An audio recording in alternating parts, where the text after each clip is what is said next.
আমি যাহা অবতীর্ণ করছি তোমরা তাহাতে ঈমান আনো। নিকট যাহা আছে উহার প্রত্যয়নকারী, আর তোমরাই উহার প্রথম প্রত্যাখ্যানকারী নও, এবং আমার আয়াতের বিনিময়ে তুচ্ছ মূল্য গ্রহণ করিও না। তোমরা শুধু আমাকেই ভয় করো।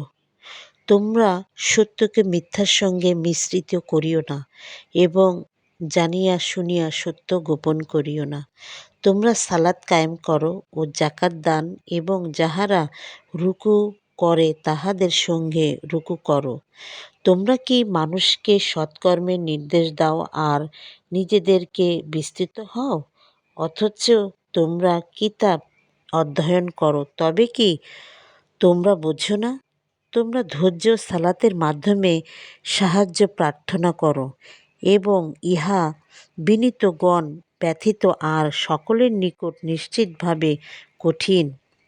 তাহারাই বিনীত যাহারা বিশ্বাস করে যে তাহাদের প্রতিপালকের সঙ্গে নিশ্চিতভাবে তাহাদের সাক্ষাৎ ঘটিবে, এবং তাহারাই দিকে তাহাদের ফিরিয়া যাইবে। হে বনি ইসরাইল, আমার সেই অনুগ্রহকে স্মরণ করো, যদ্বারা আমি তোমাদেরকে অনুগৃহীত করিয়াছিলাম এবং বিশ্বে সবার উপরে শ্রেষ্ঠত্ব দিয়াছিলাম। তোমরা সেই দিনকে ভয় করো, যেদিন কেহ কারো কোনো কাজে আসিবে না, কাহারও সুপারিশ গ্রহণ করা হইবে না, কাহারও নিকট হইতে বিনিময় গৃহীত হইবে না, এবং তাহারা কোনো প্রকার সাহায্য প্রাপ্তও হইবে না। স্মরণ করো যখন আমি ফিরআউনী সম্প্রদায় হইতে তোমাদেরকে নিষ্কৃত দিয়াছিলাম, যাহারা তোমাদের পুত্রগণকে জবহ করিয়া এবং তোমাদের নারীগণকে জীবিত রাখিয়া তোমাদেরকে মর্মান্তিত যন্ত্রণা দিত, এবং উহাকে তোমাদের প্রতিপালকের পক্ষ হইতে এক মহাপরীক্ষা ছিল। যখন তোমাদের জন্য সাগরকে দ্বিধাবিভক্ত করিয়াছিলাম এবং তোমাদেরকে উদ্ধার করিয়াছিলাম, ওই ফিরআউনী সম্প্রদায়কে নিমজ্জিত করিয়াছিলাম, আর তোমরা উহা প্রত্যক্ষ করিতেছিলে। যখন মূসার জন্য 40 রাত্রি নির্ধারিত করিয়াছিলাম, তাহার প্রস্থানের পর তোমরা তখন গোবৎসকে উপাস্যরূপে গ্রহণ করিয়াছিলে, আর তোমরা তো জালিম। ইহার পরও আমি তোমাদিগকে ক্ষমা করিয়াছি, যাহাতে তোমরা কৃতজ্ঞতা জ্ঞাপন করো। আর যখন আমি মূসাকে কিতাব ও ফুরকান দান করিয়াছিলাম, যাহাতে তোমরা হিদায়াত প্রাপ্ত হও। আর যখন মূসা আপন সম্প্রদায়ের লোককে বলিল, হে আমার সম্প্রদায়, গোবৎসকে উপাস্যরূপে গ্রহণ করিয়া তোমরা নিজেদের প্রতি অত্যাচার করিয়াছ, সুতরাং তোমরা তোমাদের স্রষ্টার পানে ফিরিয়া যাও এবং তোমরা নিজেদেরকে হত্যা করো। তোমাদের স্রষ্টার নিকট ইহাই শ্রেষ্ঠ। তিনি তোমাদের প্রতি ক্ষমা পরবশত হইবেন। তিনি অত্যন্ত ক্ষমাশীল, পরম দয়ালু। যখন তোমরা বলিয়াছিলে, হে মূসা, আমরা আল্লাহকে প্রত্যক্ষভাবে না দেখে পর্যন্ত তোমাকে কখনো বিশ্বাস করিব না, তখন তোমরা বর্জহত হইয়াছিলে, আর তোমরা নিজেরাই দেখিয়াছিলে। অতঃপর তোমাদের মৃত্যুর পর আমি তোমাদিগকে পুনর্জীবিত করিলাম, যাহাতে তোমরা কৃতজ্ঞতা জ্ঞাপন করো। আমি মেষ দ্বারা তোমাদের উপর ছায়া বিস্তার করিয়াছিলাম এবং তোমাদের নিকট মান্না ও সালওয়া প্রেরণ করিলাম। বলিয়াছিলাম, তোমাদেরকে যে উত্তম জীবিকা দান করিয়াছি, তাহা হইতে আহার করো। তাহারা আমার প্রতি কোনো জুলুম করে নাই, বরং তাহারা তাহাদের প্রতি জুলুম করিয়াছে। স্মরণ করো যখন আমি বলিলাম, ওই জনপদে প্রবেশ করো, যেথা ইচ্ছে স্বইচ্ছে আহার করো, নতশিরে প্রবেশ করো, ধার দিয়া এবং বলো, ক্ষমা চাই, আমি তোমাদের অপরাধ ক্ষমা করিব এবং সৎকর্মপরায়ণ লোকদের প্রতি আমার দান বৃদ্ধি করিব। কিন্তু যাহারা অন্যায় করিয়াছিল তাহারা তাহাদের যাহা বলা হইয়াছিল তাহার পরিবর্তে অন্য কথা বলিল। সুতরাং অনাচারীদের প্রতি আমি আকাশ হইতে শাস্তি প্রেরণ করিলাম, কারণ তাহারা সত্য ত্যাগ করিয়াছে। স্মরণ করো, যখন মূসা তার সম্প্রদায়ের জন্য পানি প্রার্থনা করিল, আমি বলিলাম, তোমার লাঠি দ্বারা পাথরে আঘাত করো, ফলে ইহা হইতে 12টি প্রস্রবণ প্রবাহিত হয়। প্রত্যেক গৌত নিজ নিজ পান স্থান চিনিয়া লইল। বলিলাম, আল্লাহ প্রদত্ত জীবিকা হইতে তোমরা পানাহার করো এবং দুষ্কৃতিভাবে রূপে পৃথিবীতে নৈরাজ্য সৃষ্টি করিয়া বেড়াইও না। যখন তোমরা বলিয়াছিলে, হে মূসা, আমরা একইভাবে খাদ্য কখনো ধৈর্য ধারণ করিব না, সুতরাং তুমি তোমার প্রতিপালকের নিকট আমাদের জন্য প্রার্থনা করো, তিনি যেন ভূমিজাত দ্রব্য, শাক সবজি, কাকুর, গম, মসুর ও পেঁয়াজ আমাদের জন্য উৎপাদন করেন। মূসা বলিল, তোমরা কি উৎকৃষ্টতর বস্তুকে নিকৃষ্টতর বস্তুর সঙ্গে বদল করিতে চাও? তবে কোন নগরে অবতরণ করো, তোমরা যাহা চাও নিশ্চয় তাহা সেখানে আছে। তাহারা লাঞ্ছনা ও দারিদ্র্যগ্রস্ত হইল এবং তাহারা আল্লাহর ক্রোধের পাত্র হইল। ইহা এই জন্য যে তাহারা আল্লাহর আয়াতকে অস্বীকার করিত এবং নবীগণকে অন্যায়ভাবে হত্যা করিত। অবাধ্যতা সীমালঙ্ঘন করিবার জন্যই তাহাদের জন্য পরিণত হইয়াছিল। নিশ্চয় যাহারা ঈমান আনিয়াছে, যাহারা ইহুদী হইয়াছে এবং খ্রিস্টান সাবিয়ীন, যাহারাই আল্লাহ ও আখিরাতের ঈমান আনে ও সৎ কাজে করে, তাহাদের জন্য পুরস্কার আছে। তাহাদের প্রতিপালকের নিকট তাহাদের কোনো ভয় নাই এবং তাহারা দুঃখিত হইবে না। স্মরণ করো, যখন তোমাদের অঙ্গীকার নিয়াছিলাম এবং তুরকে তোমাদের ঊর্ধ্বে উত্তোলন করিয়াছিলাম, বলিয়াছিলাম, আমি যাহা দিলাম দৃঢ়তার সঙ্গে গ্রহণ করো এবং তাহাদের যাহা আছে তাহা স্মরণ করো, যাহাতে তোমরা সাবধান হইয়া চলিতে পারো। ইহার পরও তোমরা মুখ ফিরাইলে, আল্লাহ অনুগ্রহ এবং অনুকম্পা তোমাদের প্রতি না থাকিলে তোমরা অবশ্যই ক্ষতিগ্রস্ত হইতে। তোমাদের মধ্যে যাহারা শনিবার সম্পর্কে সীমালঙ্ঘন করিয়াছিল, তাহাদেরকে তোমরা নিশ্চিতভাবে জানো। আমি তাহাদের বলিয়াছিলাম, তোমরা ঘৃণিত বানর হও।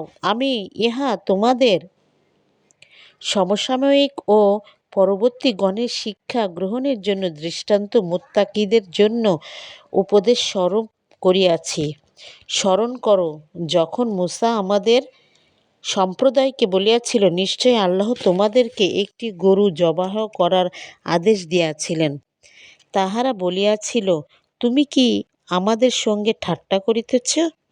মূসা বলিল, আল্লাহর স্মরণ করিতেছি, যাহাতে আমি অজ্ঞদের অন্তর্ভুক্ত না হই।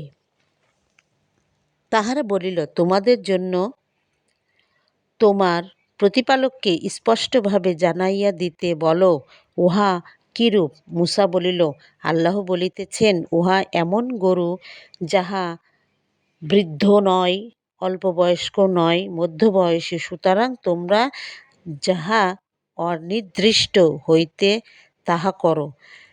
তাহারা বলিল, আমাদের জন্য তোমাদের প্রতিপালককে স্পষ্টভাবে জানাইয়া দিতে বলো, উহার রং কি? মূসা বলিল, আল্লাহ বলিতেছেন, উহা হলুদ বর্ণের গরু, উহার রং উজ্জ্বল গাঢ়, যাহা দর্শকের আনন্দ দেয়। তাহারা বলিল, আমাদের জন্য তোমার প্রতিপালককে স্পষ্টভাবে জানাইয়া দিতে বলো, উহা কোনটি? আমরা গরুটি সম্পর্কে সন্দেহ প্রতীত হইয়াছি, এবং আল্লাহ ইচ্ছা করিলে নিশ্চয় আমরা দিশা হইব। মূসা বলিল, তিনি বলিয়াছেন, উহা এমন এক গরু যাহা জমি চাষে, ক্ষেতে পানি সেচের জন্য ব্যবস্থা ও ব্যবহার হয় নাই, সুস্থ নিখুঁত। তাহারা বলিল, এখন তুমি সত্য আনিয়াছ। যদিও তাহারা জবেহ করিতেও উদ্যত ছিল না, তবুও তাহারা উহাকে জবহ করিল।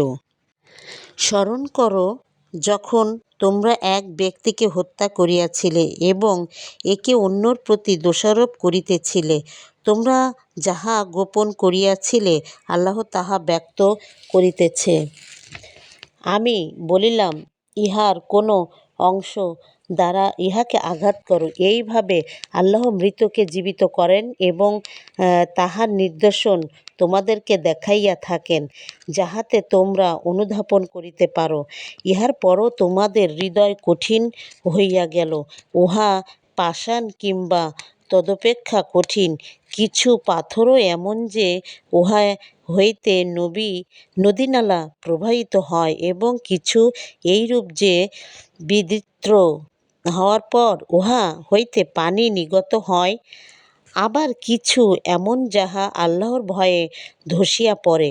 তোমরা যাহা করো আল্লাহ সে সম্বন্ধে অবনীত নন।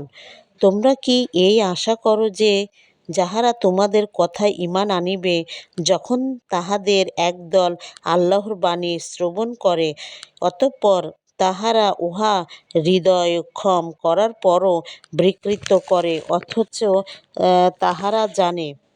তাহারা যখন মুমিনদের স্পর্শে আসে, তখন বলে, আমরা ঈমান আনিয়াছি। আবার যখন তাহারা নিভৃতে একে অন্যের সঙ্গে মিলিত হয়, তখন বলে, আল্লাহ তোমাদের কাছে যাহা ব্যক্ত করিয়াছেন, তোমরা কি তাহা তাহাদিগকে বলিয়া দাও। ইহা দ্বারা তাহারা তোমাদের প্রতিপালকের সম্মুখে তোমাদের বিরুদ্ধে যুক্তি পেশ করিবে। তোমরা কি অনুধাবন করো না? তাহারা কি জানে না যে, যাহা তাহারা গোপন রাখে কিংবা ঘোষণা করে, নিশ্চিতভাবে আল্লাহ তাহা জানেন। তাহাদের মধ্যে এমন কিছু নিরক্ষর লোক আছে, যাহাদের মিথ্যা আশা ব্যতীত কিতাব সম্বন্ধে কোনো জ্ঞান নাই। তাহারা শুধু অমূলক ধারণা পোষণ করে। সুতরাং দুর্ভোগ তাহাদের জন্য, যাহারা নিজ হাতে কিতাব রচনা করে এবং তুচ্ছ মূল্য প্রাপ্তির জন্য বলে, ইহা আল্লাহর নিকট হইতে তাহাদের হাত যাহা রচনা করিয়া তাহার জন্য শাস্তি, তাহাদের জন্য যাহা তাহারা উপার্জন করে তাহার জন্য শাস্তি তাহাদের। তাহারা বলে, দিন কতক ব্যথিত অগ্নি আমাদিগকে কখনো স্পর্শ করিবে না। বলো, তোমরা কি আল্লাহর নিকট হইতে অঙ্গীকার নিয়াছ? অতএব আল্লাহ তাহার অঙ্গীকার কখনোই ভঙ্গ করিবে না, কিংবা আল্লাহর সম্বন্ধে এমন কিছু বলিতেছ যাহা তোমরা জানো না? হ্যাঁ, যাহারা পাপ কাজ করে এবং তাহাদের পাপ রাশি তাহাদের পরিবেষ্টন করে, তাহারাই জাহান্নামবাসী, যেখানে তাহারা স্থায়ী হইবে। আর যাহারা ঈমান আনে, সৎ কাজ করে, তাহারাই জান্নাতবাসী, তাহারা সেখানে স্থায়ী হইবে। স্মরণ কর, যখন বনী ইসরাঈলের অঙ্গীকার নিয়াছিলেন, তোমরা আল্লাহ ব্যতীত অন্য কাহারও ইবাদত করিবে না। মাতাপিতা ও আত্মীয়স্বজন, পিতৃহীন ও দরিদ্রদের প্রতি সদয় ব্যবহার করিবে এবং মানুষের সঙ্গে সদালাপ করিবে।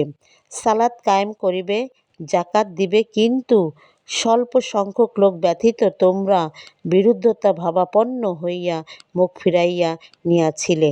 যখন তোমাদের অঙ্গীকার নিয়াছিলাম যে, তোমরা পরস্পরের রক্তপাত করিবে না এবং আপনজনকে স্বদেশ হইতে বহিষ্কার করিবে না, অতঃপর তোমরা সবাইকে ভালবাসিবে। তোমরা ইহা অঙ্গীকার করিয়াছিলে যে, আর এই বিষয়ে তোমাদেরও সাক্ষী তোমরা তাহারা যাহারা অতএব একে অন্যকে হত্যা করিতেছ। এক দলকে স্বদেশ হইতে বহিষ্কার করিতেছ। তোমরা নিজেরা তাহাদের বিরুদ্ধে অন্যায় ও সীমালঙ্ঘন করা পরস্পরের পৃষ্ঠপোষকতা করিতেছ, এবং তাহারা যখন বন্দিরূপে তোমাদের নিকট উপস্থিত হয় তখন তোমরা মুক্তিপণ চাও, অথচ তাহাদের বহিষ্করণ তোমাদের জন্যই অবৈধ ছিল। তবে কি তোমরা কিতাবের কিছু অংশে বিশ্বাস করো এবং কিছু অংশে প্রত্যাখ্যান করো? সুতরাং তোমাদের মধ্যে যাহারা এরূপ করে তাহাদের একমাত্র প্রতিফল পার্থিব জীবনের হীনতা, এবং কিতাবের কিয়ামতের দিন তাহারা কঠিনতম শাস্তির দিকে নিক্ষিপ্ত হইবে। তাহারা যাহা করে আল্লাহ সে সম্বন্ধে অবগণিত নন। আল্লাহ সব কিছু দেখেন এবং সব কিছু শোনেন, তার কাছে কোনো কিছু গোপন নন।